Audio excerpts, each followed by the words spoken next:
¿Por qué? ¿No? ¿Por qué? Esa es la pregunta, el por qué. ¿No? Entonces, en un contexto, ¿no? Situándonos nosotros, donde la esperanza de vida, imagínense ustedes, esperanza de vida. Ya algunos estudiosos, por supuesto, que nos hablan de esperanza de vida en 1850, más o menos.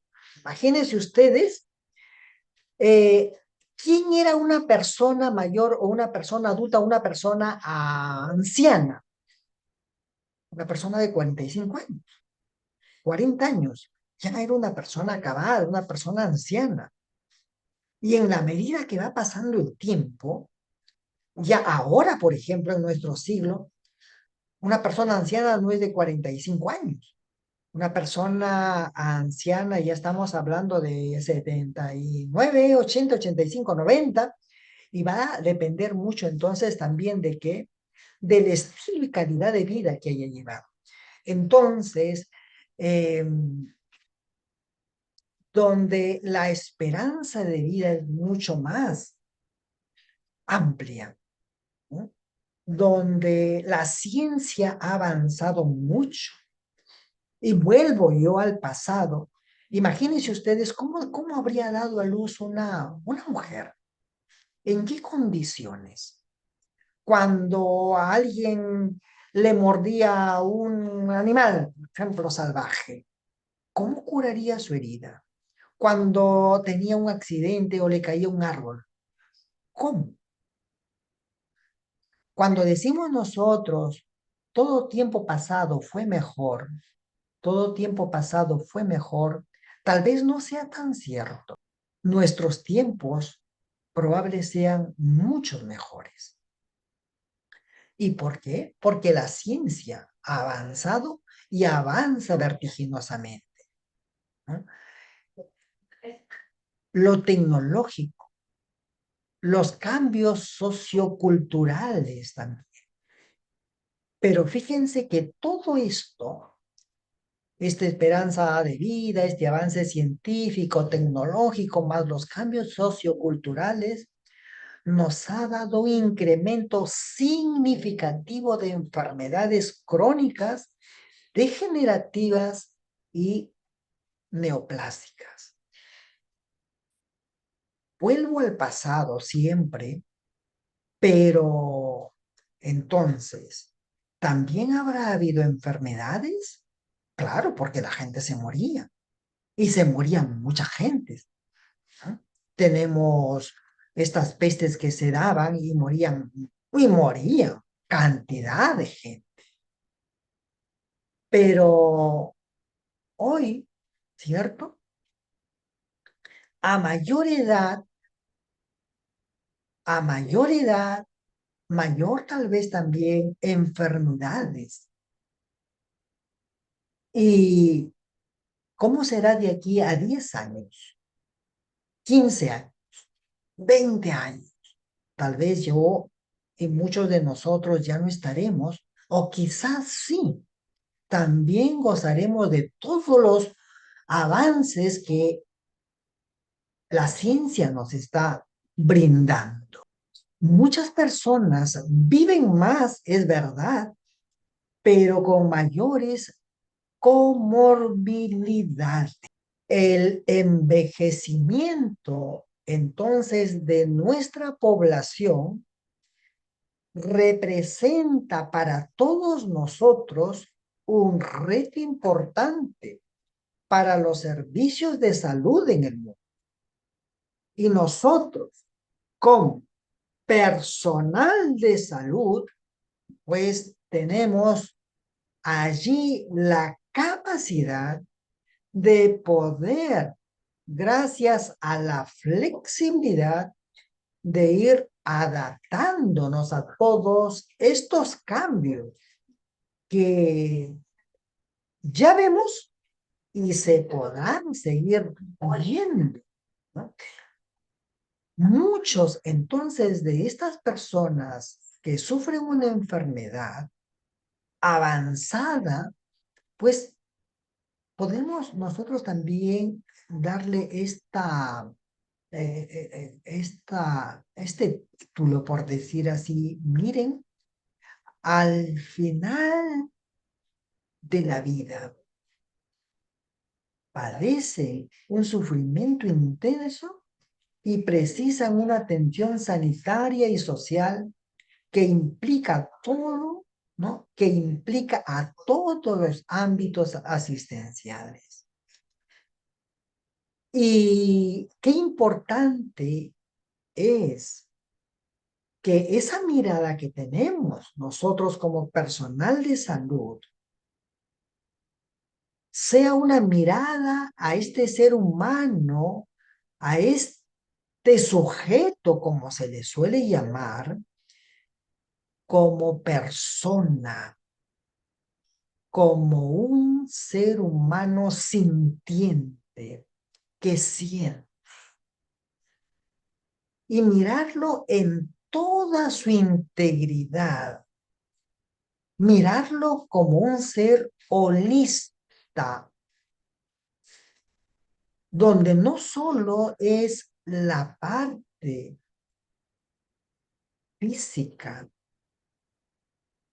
biológica, no solo es, me duele la muela, me duele el brazo, me duele el estómago, me duele una parte de mi cuerpo, pero no ha tenido un mínimo, un mediano o un gran accidente.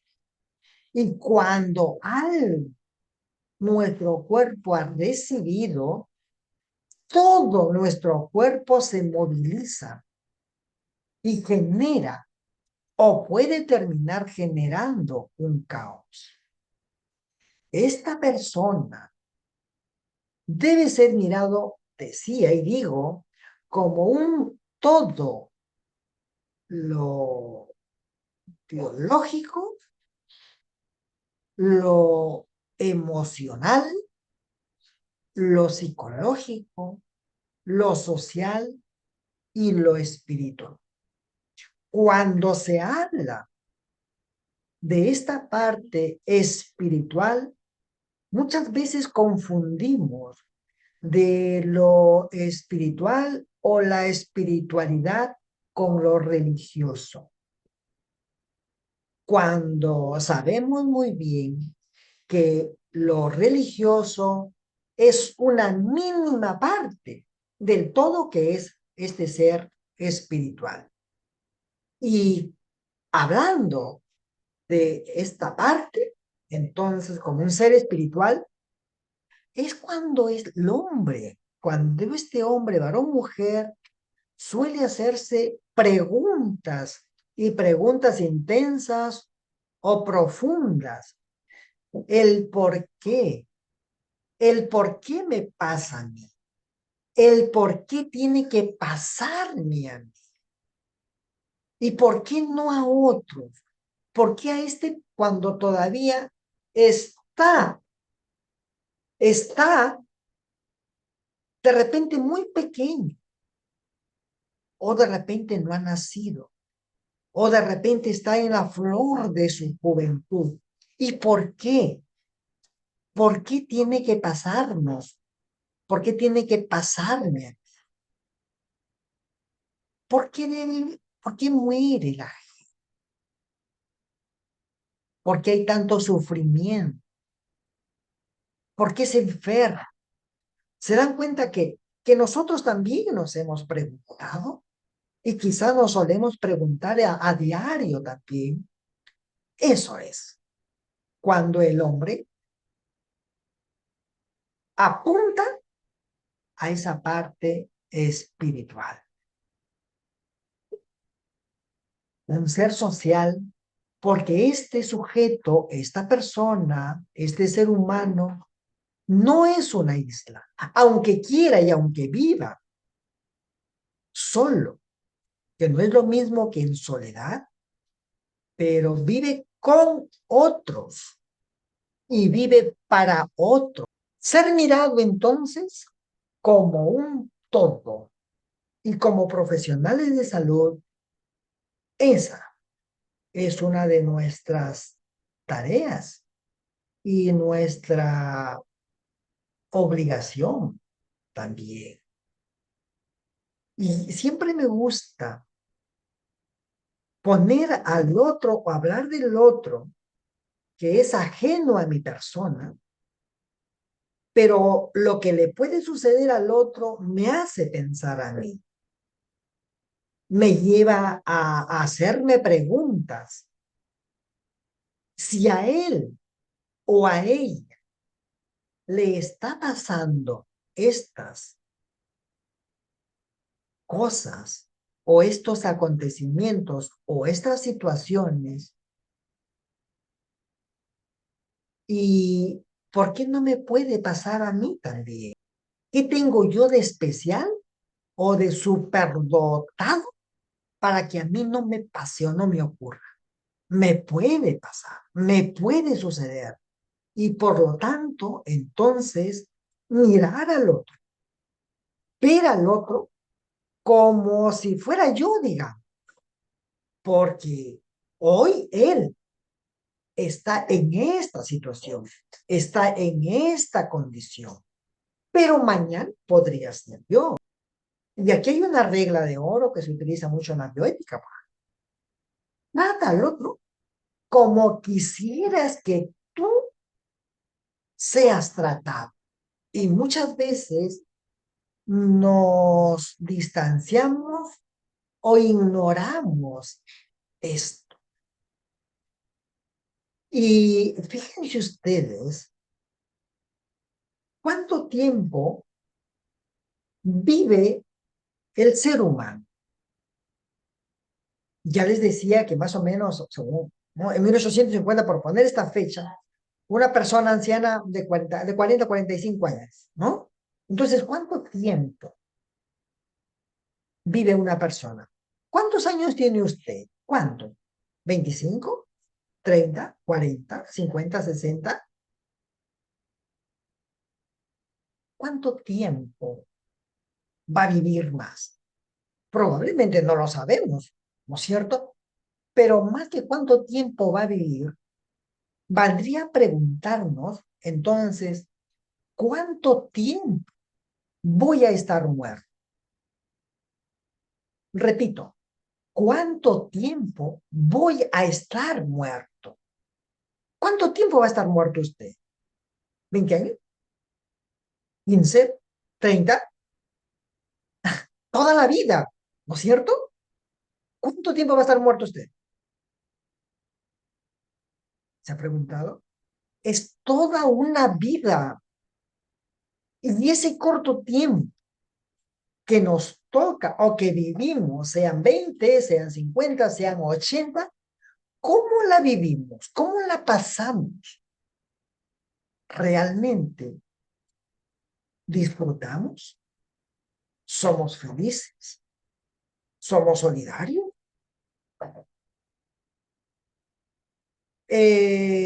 ¿Nuestros complejos nos ganan? ¿Nuestra soberbia se impone?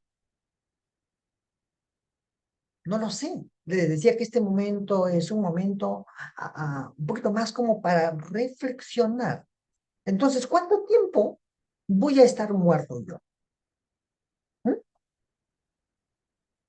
Y si voy a estar muerto toda una vida, pues el corto tiempo que voy a estar o que estoy, pues sacarle el máximo provecho.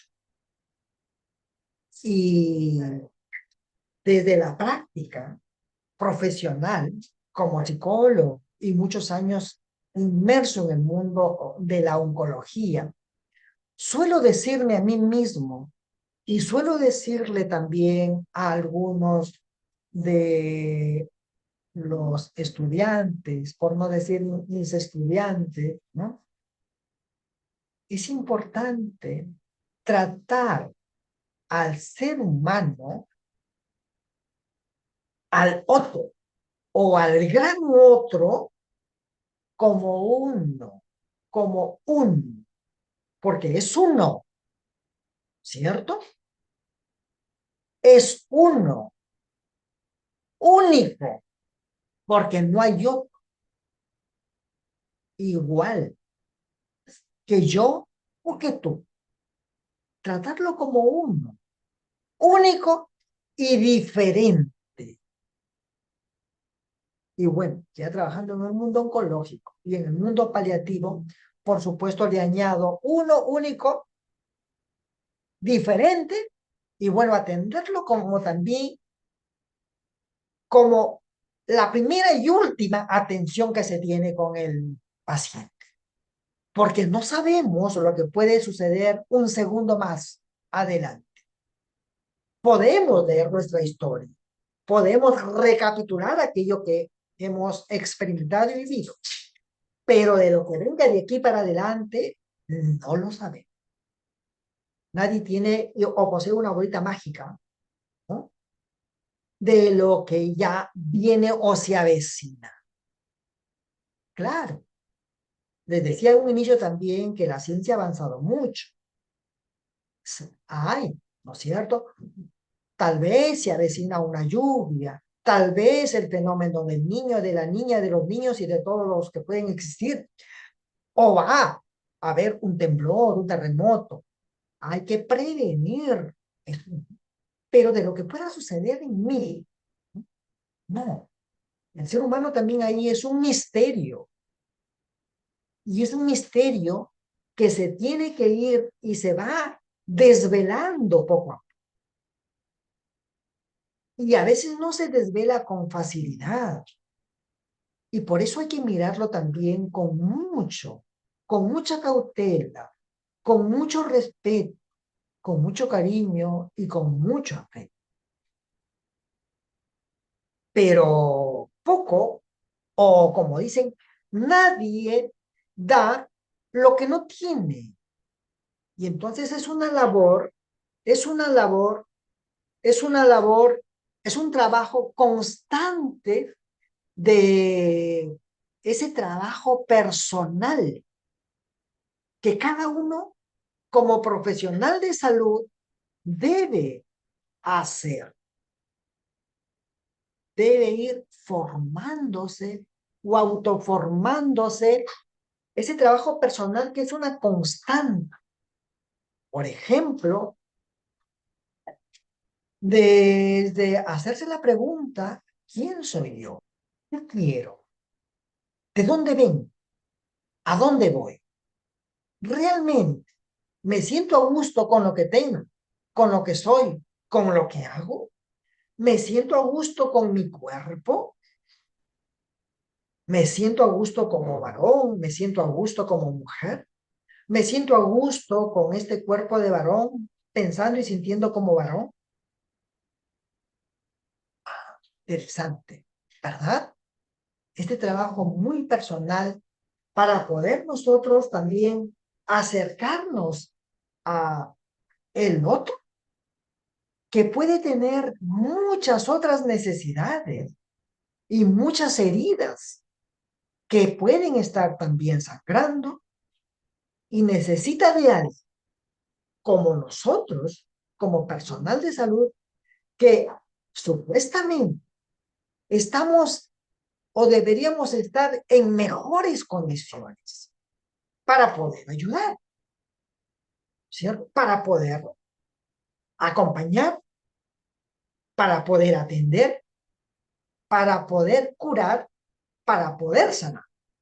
Bueno, entonces, mirar al otro como un ser único, diferente e igual a los demás, porque somos iguales, digamos, ¿no es cierto? Los hombres pensamos y actuamos, nos movemos. Las mujeres, de igual manera. ¿Qué diferencia una mujer de otra mujer? Su nombre, su edad, su tamaño, su belleza, su inteligencia, ¿no? Mirarnos entonces como tal. Muchas veces cuando hemos tenido muchos logros en la vida Y cuando hablo de logros, no solo me refiero a la parte económica, sino otros logros,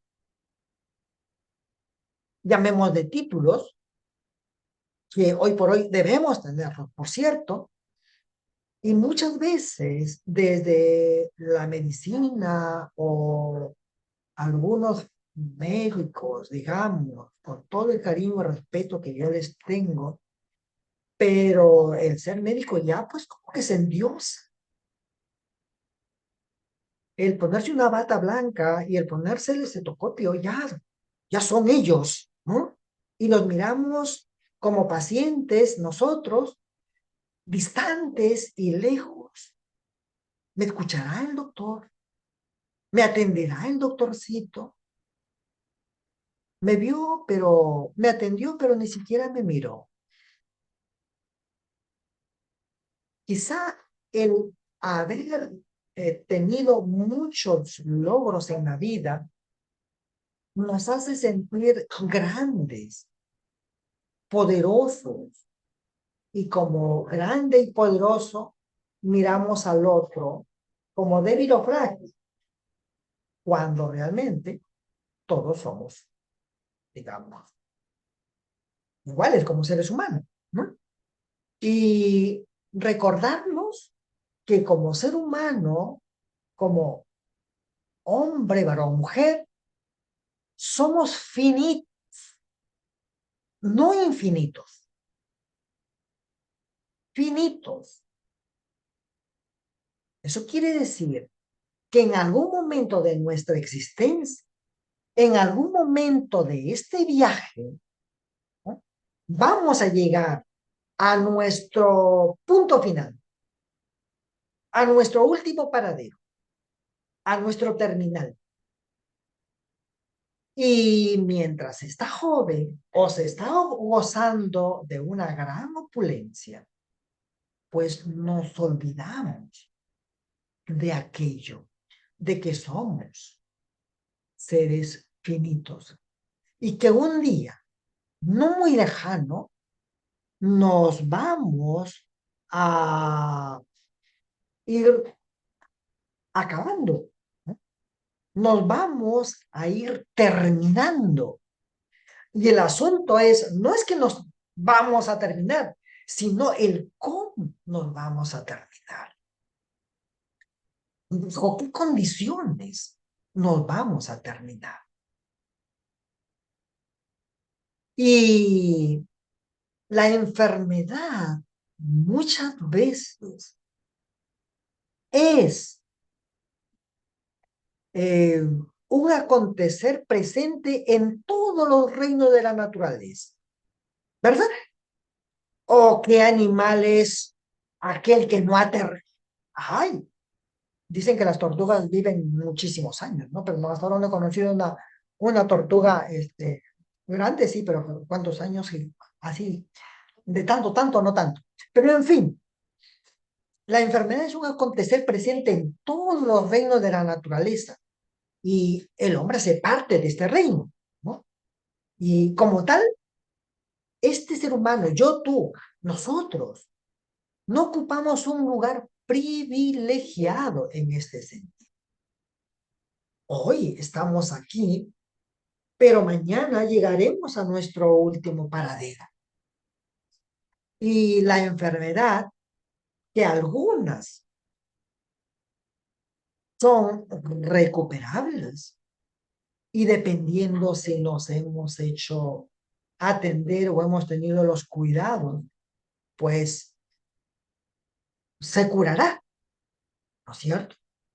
Con el buen cuidado, con el autocuidado y con el buen cuidado de los facultativos o del personal de salud.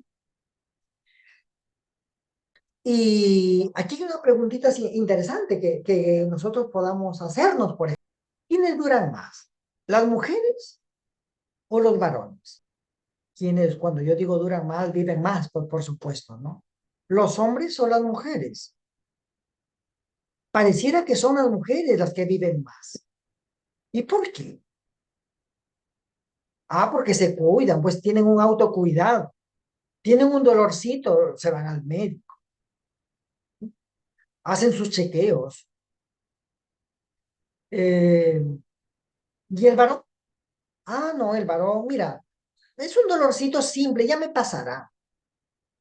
Sí, esto pasa. ¿Pasa?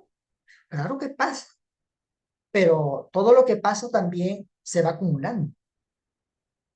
Y quizá por ese lado creo que las mujeres son mucho más inteligentes en su autocuidado.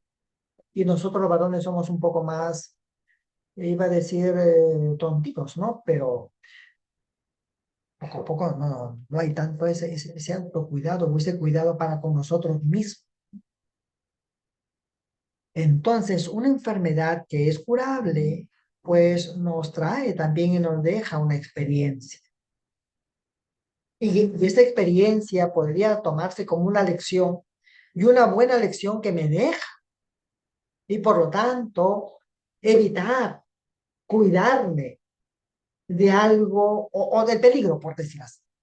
Pero cuando esta enfermedad no es curable, entonces la certeza de la muerte nos puede entristecer. Pero no tanto nos entristece mi muerte, ¿cierto? Sino que me entristece la muerte del otro, del cual yo soy testigo, porque lo veo, lo escucho. Más aún, si es una persona querida, amada por mí, ahí veo yo, ahí me veo yo. Más aún todavía cuando soy yo. Ya les decía que nosotros no ocupamos un lugar privilegiado en este mundo donde somos intocables cuando enfermamos nosotros y nos miramos a nosotros mismos, pues, ¿qué viviremos? Y esta es una tristeza existencial. Ahí es donde entra también este aspecto, el ser humano como un ser espiritual, por ejemplo.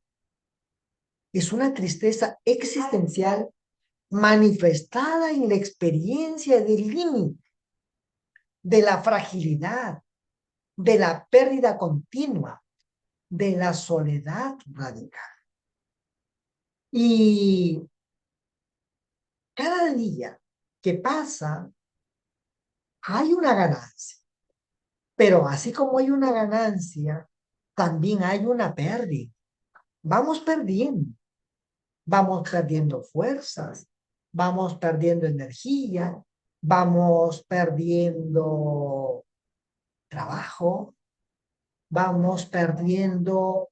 Y si ustedes hacen en estos momentos una lista mentalmente, hacen una lista de todo lo que van perdiendo, no sé qué va saliendo, pero yo no sé si me da un poquito de tiempo con los que están conectados, no sé si son 4 o 5, pero igual una lista de todo lo que han perdido hasta ahora.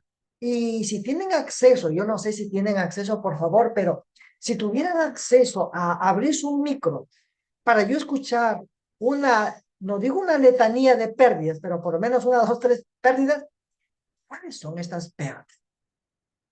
A ver, menciónenmelas a ver, menciónenmelas a ver. ¿Se atreven a abrir su micro? ¿Sí? ¿No? O escribir por el chat de repente, a ver, si no yo... Licenciado Antonio, ¿cómo está? Qué gusto saludarlo. Hola, estimado doctor George Peraldes Villarroel, ¿cómo está usted? ¿Cómo Qué está, gusto. licenciado? El gusto es mío, licenciado. Qué gusto estar acá en el aniversario de ADI, como siempre atendiendo sus ponencias que son tan enriquecedoras. Mucho gusto de conversar con usted y con todo el equipo. Muchas gracias, George. De verdad que has dejado un vacío, ¿ya ves? Esa es una de las pérdidas, George. Una de las pérdidas, claro, claro, claro. O sea, hay una ganancia y hay una pérdida, por supuesto, Claro ¿cierto? que sí, Una claro. ganancia para ti. Pero, por ejemplo, mira, un poquito aprovechándote que estás ahí, ¿qué has perdido hasta ahora? No me Bueno, le digas, por favor, no cuento. me digas el cabello, por favor. Dejamos el cabello a un lado. Yo creo que eso es evidente, yo creo que es evidente, pero bueno, acabo justo, creo que, bueno, Jenny está al tanto, Jenny Huachaca me apoyó mucho. Hace unos días acabo de perder a mi tío Julio. Mi tío Julio es una persona muy especial en la familia, ¿no? Él ha marcado mucho mi infancia, mi adolescencia, mi juventud. Una persona muy especial que, bueno, lo voy a llevar siempre en el corazón, lo voy a llevar siempre en el corazón. Es lamentable, ¿no? Es lamentable una pérdida, a pesar que nosotros sabemos, ¿no? A pesar que nosotros sabemos que todos vamos a pasar por ese trance, que todos estamos en camino a eso, que en algún momento va a ocurrir, aún así, sabiendo y conociéndolo, aún así duele. O sea, perder algo es doloroso y es como usted dice, licenciado, es difícil, aún así sabiendo, ¿no? Que va, en algún momento va a pasar. Pero es parte del camino, es parte de la vida. Tenemos que seguir remando nomás, pues, ¿no? Tú has dicho bastantes palabras muy, muy, muy ricas y con mucha profundidad, George. Pero fíjate, pues, ya estamos hablando de una pérdida de un ser querido, de un ser amado, ¿no? De una, Claro. claro. Pero otra de las pérdidas que has tenido, a ver, George. Otra de las pérdidas que he tenido, Sí, yo te ayudo un poquito, pero que tú lo sabes, por supuesto. Pero mira, yo te ayudo, digo, yo te lo voy a poner ahí. Pero ¿qué tanto de verdad? No sé si has tenido el tiempo como para dejarte sentir, pero la pérdida de el dejar tu país, George. no, claro, alejarme de Perú es muy difícil porque atrás se queda todo lo que yo conozco hasta el momento, ¿no? Mi trabajo, los compañeros de ADI, mi familia, las cosas que yo siempre conozco, los sabores que siempre he conocido. Entonces, uno también tiene que vivir ese duelo, ¿no? Ese duelo porque uno sabe que probablemente en mucho tiempo no va a volver a experimentar, ¿no? Y además, cada paso del tiempo también es una pequeña despedida, ¿no? Porque se van cerrando ciclos, se van cerrando experiencias y uno va también teniendo nuevas experiencias, nuevos ciclos. Entonces, yo creo que es saludable también cerrar esos pequeños ciclos, ¿no? Que ocurren en nuestras vidas, ¿no? Es una constante evolución y evolucionar significa también perder muchas cosas, ¿no? Sí. Exacto, George. Qué interesante. Cuando tú has hablado de ciclos y de cerrar ciclos, al menos en la gestal se habla mucho de esto, del abrir y el cerrar ciclos. Y es verdad, eso es bien importante. Es como cuando tú te vas de viaje o sales de tu casa, te puedes olvidar, podrías olvidarte, pero lo que comúnmente hacemos es, oye, cierra la puerta, échale llave a la puerta, deja Claro. bien cerrado, va por ahí. Entonces, de cerrar estos círculos para empezar o abrir otros, ¿no? Eso, el abrir y cerrar círculos es eso. Entonces, mira, George, tú me dices dos pérdidas ahora, último, ¿no? Es el tío, que ha sido para ti una persona muy significativa en vida, y bueno, también tu viaje de dejar tu país, de dejar este espacio, de dejar tus colores, tus sabores, tus olores, digamos, muy conocidos, e ir a otro espacio, a otro lugar, con otra gente. Eso es una pérdida y como tú has dicho, es valioso e importante vivir sus duelos. Yo no sé, George, si has tenido el tiempo también para poder darte permiso y vivir tu duelo. Y si lo has hecho, ¿cómo? Y si lo estás haciendo, ¿cómo? Eh, por ahora, bueno, por el trabajo que hay que estar acá en el hospital, que hay que estar viendo, digamos, cosas acá en el hospital. es un poco difícil detenerse a pensar, ¿no? Pero sí, cada vez que hay un fin de semana libre, cada vez que hay un momento, eh, recuerdo no solamente el Perú, claro, no es que tampoco no voy a ir nunca más a Perú, claro, de repente estoy dramatizando mucho, pero digamos, claro que sí, me acuerdo mucho, ¿no? De mi paso por Adi, de mi paso por el Hospital Cayetano, las guardias interminables en el hospital, cuando era residente, cuando ya trabajé en la época de COVID con los chicos de Modular, incluso mi tío también, que bueno, falleció en Lima, ¿no? En Lima, Perú, o sea, mi tío también es parte de ese Perú que uno deja, ¿no? Y que Claro. entonces, pero están ahí los recuerdos con añoranza, ¿no? Con mucha nostalgia. Es como usted dice, detenerse a pensar un poco, a reflexionar, ¿no? Digamos, todo lo que ha quedado atrás y en base a eso también llenarse de fuerza y seguir caminando para adelante, ¿no? Exacto. Yo, tú has dicho al inicio también, seguir remando, me gustó esa palabra, esa frase, ¿no? Seguir remando. Y sí, seguir remando, aunque haya las aguas, digamos, turbulentas, seguir remando, pero a seguir remando también hacia ese objetivo que se tiene, ¿no? Aunque haya dificultades, obstáculos, pero con esa fuerza, con esa energía y mirando y apuntando a ese objetivo al cual se tiene pensado llegar. Muy bien, George, muchas gracias. Y voy terminando para luego darte paz, y George. Muchas gracias, licenciado. Un abrazo. Aquí, un abrazo. Entonces, miren qué importante es el compartir, ¿no? El compartir es el detenerse, el compartir es el partir el alimento o el pan con el otro también. Pero para esto hay que detenerse un poco.